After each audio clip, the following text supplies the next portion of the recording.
What up is Marcus Dynasty Football Dads, and we are going to be doing the top combine winners.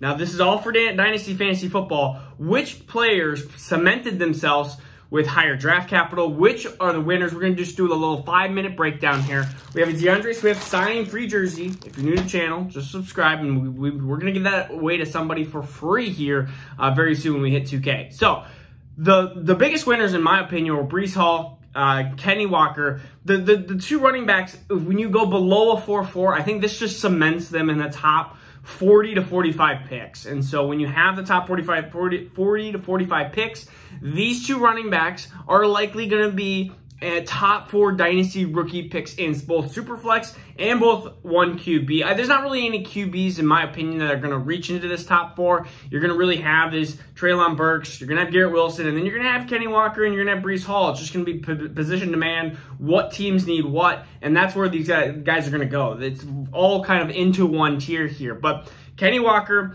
and of course, Breece Hall, both, I mean, you're talking about over 200 pounds, and you're running under a 4.4, that's an impressive feat. It shows a lot of speed and a lot of agility that they have here. And so another winner into this thing would be, there's two of them, two quarterbacks. I would say Malik Willis, he didn't run, but if you watched his arm talent, we already know that he can run.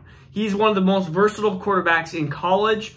He has hints of Lamar Jackson-esque, but you saw his arm and his ability to throw that deep ball. He has a very, very, very high ceiling. He's my #1 quarterback in Dynasty for a reason. It's because of his rushing upside, and because, yeah, he is super raw, but that he has the abilities and the talent that if you put him in the right system, develop him the right way, he could be that next, even Deshaun Watson type, where you're like, wow, top 5 Dynasty quarterback, which a lot of these other quarterbacks don't have that. The Kenny Pickett's and the Matt Corrals, and they don't have that ability, in my opinion. Another quarterback that kind of won was Desmond Ridder. If you watch Desmond Ridder, he's above 95th percentile in speed and agility.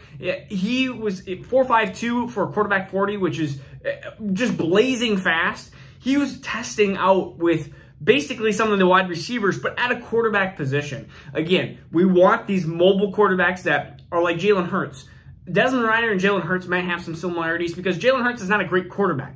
But for Dynasty Fantasy Football and for Fantasy Football, he's done well. And so that's what we're looking for Desmond Ridder. He's moving up the boards ahead of some of these quarterbacks that are a little bit more stationary. Like, it's just, I want the upside. I want the mobile quarterbacks. They're cheat codes when it comes to fantasy football, unless somehow fantasy football changes their rules down the road. Right now, mobile quarterbacks are going to be what is going to be shooting up these boards. And so Desmond Ridder, Malik Willis, those two are my favorite quarterbacks, and of course, they performed well at the Combine.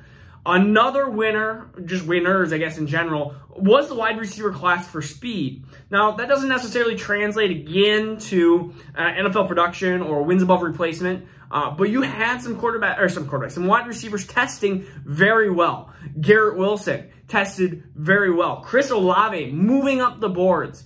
You had a bunch of wide receivers get into above that 4.45 40 area. Sky Moore was another one. Just a bunch of wide receivers that really showed not only do they have ability of route running and some separation and abilities contested catch, but they actually performed well when it came to the 40-yard dash as well. And what that all means is it doesn't really mean a lot for fantasy football production, but it means much for draft capital, which we talked about that previously. Draft capital is the king, and if you have a high 40-yard dash as a running back and a wide receiver, a lot of times you're going to get a little bit of a bump up in draft capital. So those running backs, there's going to be 2 of them. We'll see what Isaiah Spiller does, if he can compete with those 2. Right now, Isaiah Spiller is kind of cemented into that RB3 spot for me. Another running back, I guess we can just say briefly, was James Cook. Ran as fast as his brother, and I really feel like James Cook is going to be and this may be incorrect for me to say, but I feel like he's going to get moved up. He's going to get bumped up, even for an NFL team, because he's Dalvin Cook's brother. I mean, I'm a Vikings fan, you can see. And I think that you're going to have James Cook be actually an okay running back at the NFL level, because he's going to continue to get that opportunity with that name.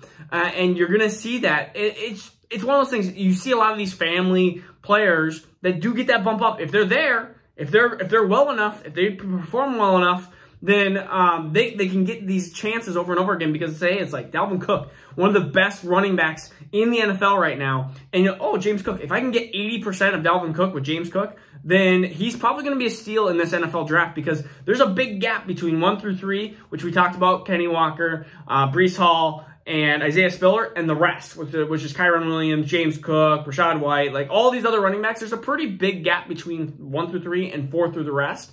We'll see if that gap shrinks or if we start seeing 3 different tiers. We'll see, but again, draft capital is going to be king here. So again, we're going to be doing videos here every single day, or at least we're going to try to do it every single day. So subscribe to the channel if you haven't yet. Peace out. Take care. We'll see you tomorrow.